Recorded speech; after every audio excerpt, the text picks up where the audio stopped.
Okay. Can you hear that?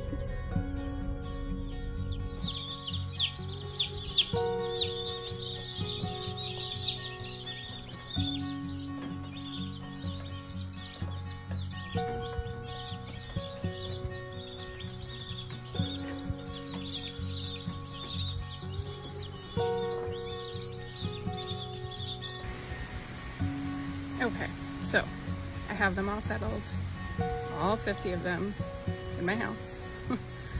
It's gonna start smelling like a brooder again. I just cleared that out, but anyhow, that's okay. And I'm thinking I'm probably going to update every week because Cornish cross grows so incredibly fast. So it'll be kind of neat to see. So stay tuned for that. For now, be blessed. Have a nice night.